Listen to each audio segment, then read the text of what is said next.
Hey there, today we're going to flip through this workbook, Cursive Handwriting Practice for Writing Fluency, and the cursive handwriting is focused on the 7 wonders of the ancient world. This is going to go wonderfully with our ancient studies next school year, so I'm going to flip through it, show you kind of what makes up this workbook, and then how I'm planning to use it in our homeschool next year. So here we have the workbook. You can see it's 7 wonders of the ancient world. I'll show you the back so you can see that it does cover all of these. The price isn't on here, but I got this on Amazon. It was about $8. So let's take a look inside. So there's the section on handwriting practice, and then there's a section for writing prompts, which I didn't realize. And so it was kind of a nice bonus to have some writing prompts. I'm absolutely going to use a lot of them. So this here where it says writing practice is actually, this should say handwriting practice. And then you can see how the pages are laid out, where you have text that they trace if you so choose, and I do choose that they do that, and then where they can copy underneath. So the way I'm going to use this workbook is I'll have them trace one day. When I assign a page to them, I'll have them one day trace the words and then write underneath. And actually we'll start off with them just reading it out to me, because I've discovered with my kids that writing the words in cursive is one thing, but reading them is another. Sometimes they get into this mode where they're just copying the drawing, basically. So they're looking at the words as a drawing and they're just trying to copy it, and they're not reading it. And if you're not thinking in your head what the word is and writing those letters in cursive, you're not going to become a fluent cursive writer. And so I found that I need to at some point, and I try to do it before they do the writing, but sometimes it's after, where they read it out loud to me. And that's going to be a little tricky because there's going to be words here that they're not going to be very familiar with. But still, it's a good practice. It doesn't take long. So I'll have them read it out loud to me and then trace it one day and then copy it the next. I do love, there's actually a lot of bonuses with this book. I mean, maybe, bonus to me because I didn't expect some of these things. Like the little geography aspect of it, where it does show you where, it's going to show you where different wonders of the ancient world, where they are located on a map. And so I love that because I can use that as a teaching page when we're going over that portion of history. So we'll flip through here. It starts off with introductory information about the 7 wonders, and then we go into each one. And each one has varying number of pages. So here's the Great Pyramid of Giza. So we have a few pages for that. And then we'll go on to Statue of Zeus, Temple of Artemis. I do love that there's these drawings. It just makes it more interesting and more fun. Adds a little bit of interest factor. Mausoleum of, how do you pronounce it? Halicarnassus? I'm sure I slaughtered that.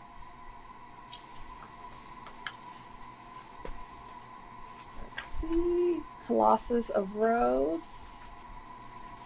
I think this is hilarious how they that's hilarious how they covered up his crown jewels. Anyway, Lighthouse of Alexandria, and let's see what's next. Hanging Gardens of Babylon. So that's a little flip through of that part of it. I do like this. This will be another great teaching page. This is another nice teaching page, except for one little thing. We got here a timeline. I think this is super helpful, and I'll be interested to see how these dates match up with the history curriculum we're using. We're doing Mystery of History next year, the first volume that covers ancient times, or creation through Christ. So I'll be interested to see how the dates match up. This would be a perfect page if they didn't have this little error here, but We all make mistakes. Now we get into the writing prompts. And I was really excited to see this because I did get IEW's ancient history based writing, theme based writing that I'm integrating with Mystery of History for my kids because I'm having my two younger ones um, do this ancient times unit study together. So I did get that, but we still have room. Like every week, we won't be writing out of that. And I'm okay that they don't write every week, but if I can integrate this into that and maybe do it in a little more fun way, then that's what we're going to do. I mean, why not? All right, so I'll show you these activities here. You can see there's a variety of writing activities and that they cover, somewhat cover a few different academic standards or academic objectives for writing. And there's writing prompts for each of the 7 wonders, I believe. So for this one's for the pyramid, the Great Pyramid of Giza. Did I get that right? Anyway, this one's imagine being a key figure. So this is going to be a little bit of creative writing. And the IEW curriculum covers creative writing with this picture-based writing, which it's okay, but I think I'm thinking of replacing those with this. So this one's some creative writing. As far as this is cursive handwriting practice, so I'm trying to decide if I'm going to have them try to write whatever they're going to write in cursive. So I'm going to play that by ear. That's the goal, to get there. But, first they learn something in isolation, and then they practice it, and then they integrate it with other things. My kids are in the practice of cursive handwriting stage of that. And my middle son that I'm using this with, my middle boy, he's almost to the integrating it part. And so he may be able to do this. So I'm going to see. I'm going to play it by ear. Since I'm using these for the writing aspect of it, I'm going to give priority to that.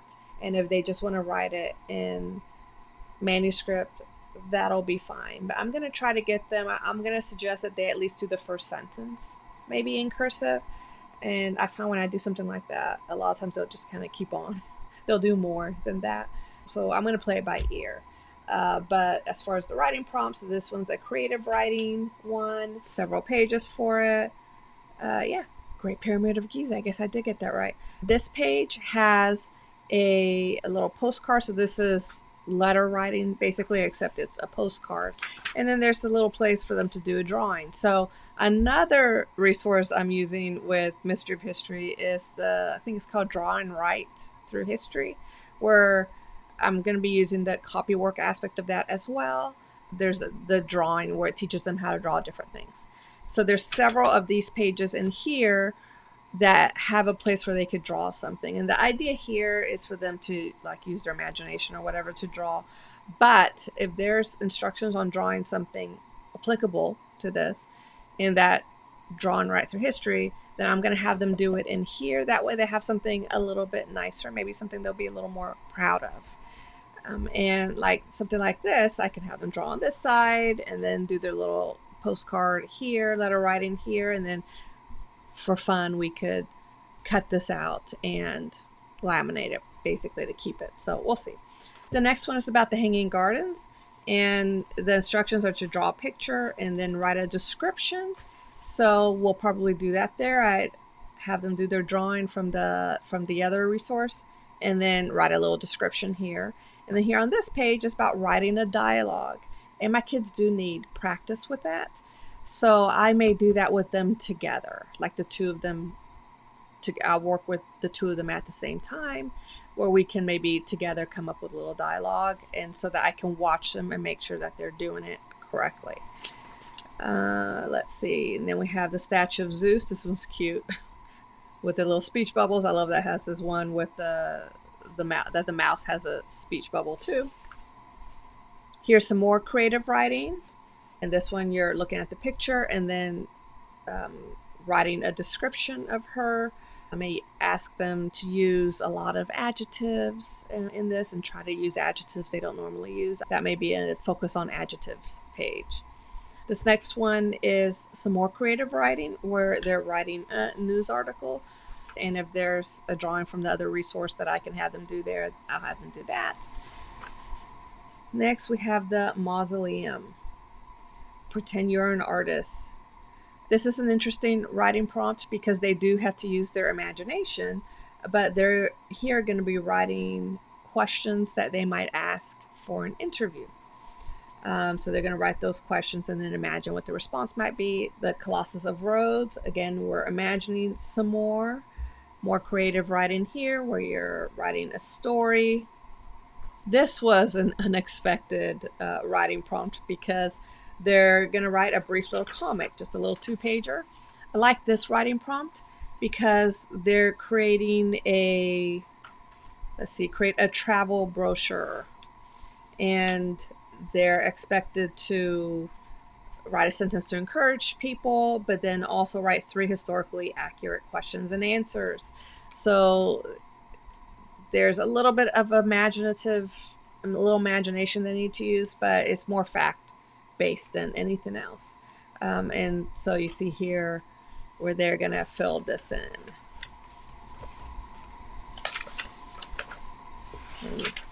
All right, now let me show you how I'm planning to use this resource. So this right here is the spreadsheet that I'm using to build out this unit study. I'm trying to integrate as much as possible into it so that we don't have a lot of context switches when it comes to, mental context switches when it comes to learning for my kids, so they can kind of stay on the track of ancient history.